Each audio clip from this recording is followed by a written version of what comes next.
So we're going to start here at the top and work our way down. Just as a quick word, your version of the refresher part 1 page is going to look a little different. There's going to be the videos right underneath here.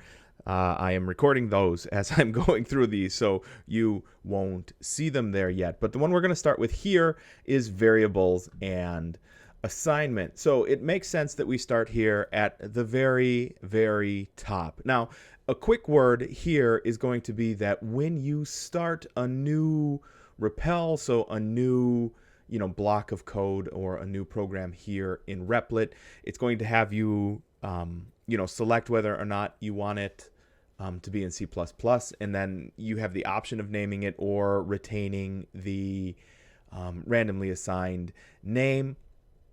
Here at the very top, it always does include IOStream, but you are going to have to include any and all other includes that you are going to use. The other thing I want to remind you of here is using namespace.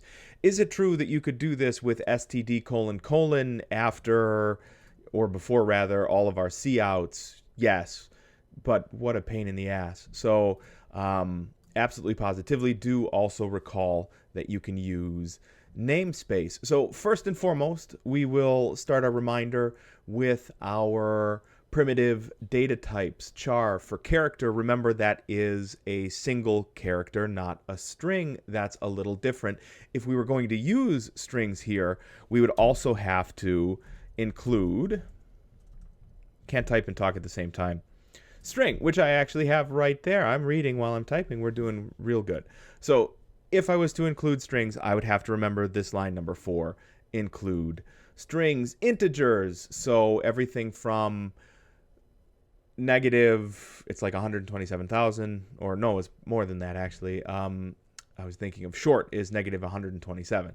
At any rate, integers are whole numbers, shorts are whole numbers, float are decimals that are precise for our everyday usage, but not as precise as doubles, which are immensely precise. Long doubles are immensely, immensely precise.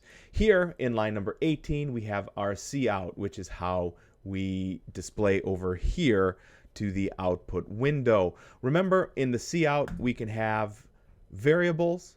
We can have those separated by the chirons here. We can have strings. Anything that we have inside of the double quotes is what we would output to the console. So I'm just going to go ahead and run this and talk about things happening here. What do you notice? Right over here in the output window, 0 space 6.59 or 53e negative, yada, yada, yada. You'll notice that those are not the values that potentially you would have expected here from char1, int1, double1, short1, and float1. The reason we're seeing those is because we did not declare our variables, or we did not assign a value to our variables when we declared them. So what I'm going to do is comment out lines 11 through 16. The way I would do that is by highlighting that group of code. On a Windows PC, it's control / on a Mac, it's command / and boom, we can instantly comment out that line or those lines of code. So I'm going to paste in these lines of code. And again, if I want to uncomment them, I simply make my selection, and then it is control / or command / Now, so here we go. This time we are doing the declaration that is like char1, and the assignment equals s at the same time. This time when I run this, what we are going to see is the values that we expect to see over here because I have initialized them. So S000, so on and so forth.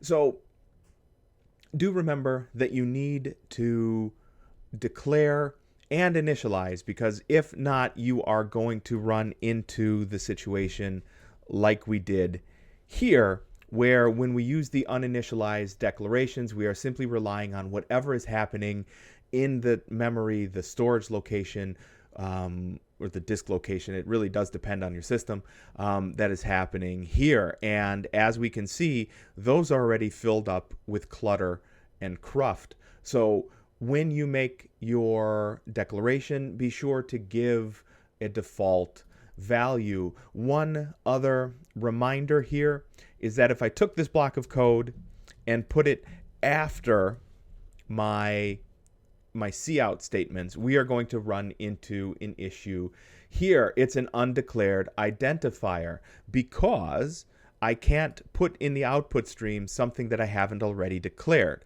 So these declarations do, serve you well if you put them up top. Now, we actually have here split declarations, right? We have on top, we have a group of declarations at the very top of our main. And down here on line 29, we have essentially delayed declarations, right? We have more declarations that we're doing in line.